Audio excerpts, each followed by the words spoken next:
Monsieur le Président, Monsieur le Secrétaire général, la guerre en Ukraine a souligné qu'une armée doit agir avec les moyens dont elle dispose et avec l'industrie qui existe. Lorsque le conflit s'engage, il faut faire avec ce que nous avons et non avec ce que nous souhaitons. Cette situation nous impose d'être capables d'anticiper une capacité de réaction en cas de dégradation rapide des relations internationales.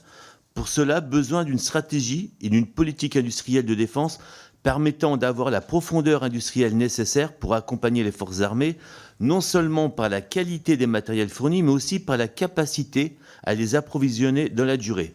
Pourtant, après l'invasion de l'Ukraine par la Russie, nos décideurs ont eu l'air surpris par la longueur des délais nécessaires pour augmenter la production de matériel militaire. Selon les derniers rapports parlementaires, la France n'aurait pas les munitions suffisantes pour tenir plus de quelques semaines seulement à un conflit de haute intensité. Le passage à une économie de guerre demandée par Emmanuel Macron en 2022 s'annonce donc de plus en plus difficile. L'utilisation de ce concept n'a aucune valeur quantifiable. À partir de quel moment peut-on considérer que nous sommes en économie de guerre ? Lorsque la population est massivement mobilisée dans l'industrie de l'armement, lorsque la taille et l'ampleur des moyens et des opérations conduisent à un niveau de dépenses incomparable avec un temps de paix, lorsque l'industrie mobilisable est effectivement mise au service des armées. La France ne coche aucune de ces cases, mais le souhaitons-nous réellement ? Alors que des plans sociaux menacent des milliers d'emplois dans des secteurs stratégiques de la défense, notamment l'espace, 1000 emplois menacés à TAS, 2500 à ADS, pouvez-vous nous dire si toutes les actions sont prises afin de garantir une stratégie d'armement sur le long terme ? Je vous remercie. Merci, Monsieur le Secrétaire général. Oui, Monsieur le député, effectivement, en 22, il est clair que nous avions une armée qui n'était pas prête à faire face à une guerre de longue durée et dans les conditions dans lesquelles celle-ci s'est engagée avec ce qu'on a appelé le retour des conflits à haute intensité. Nous étions en train de profiter de ce qu'on a appelé les dividendes de la paix et personne ne s'attendait à ce qu'un État qui avait signé tous les traités de paix depuis 1945, qui était en plus une puissance nucléaire dotée, puisse utiliser cette puissance nucléaire en tant que levier pour imposer aux uns et aux autres de ne pas bouger et d'attaquer un État qui était indépendant et souverain.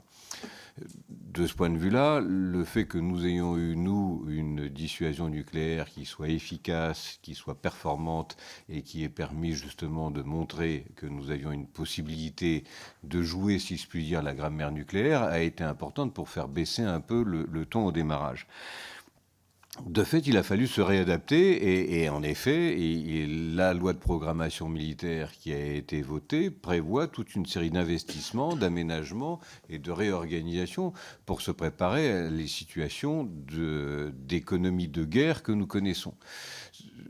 L'économie de guerre, c'est pas forcément, et comme vous, je le souhaite surtout pas, avoir une mobilisation de toute l'entreprise, de toutes les entreprises et toutes les économies, avec un budget de 30%, comme c'est le cas en Russie, du PIB au profit des armées, et avec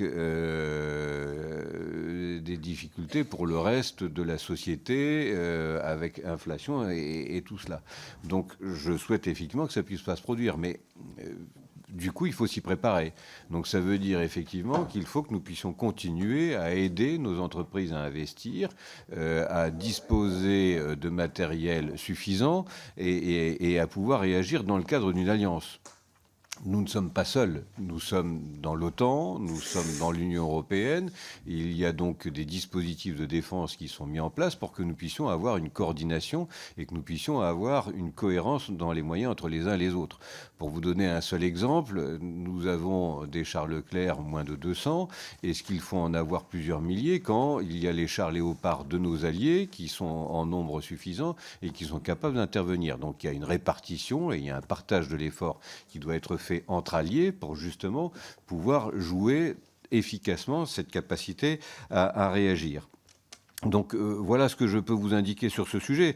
D'où tout notre objectif, c'est de faire en sorte que nos entreprises puissent continuer à produire, à créer de l'emploi et à ce que ces entreprises puissent créer de l'emploi, parce que c'est non seulement une question de souveraineté pour notre État, mais je l'ai longuement vécu quand j'étais sur le terrain, c'est aussi dans bon nombre de territoires de notre pays des employeurs qui sont extrêmement importants pour la vie quotidienne sur nos territoires. J'ajoute également qu'en matière de recherche et développement, tous les travaux qui peuvent être engagés là-dessus sont également extrêmement importants pour rayonner et, si je puis dire, diffuser une recherche de qualité qui va servir à l'ensemble de l'économie civile.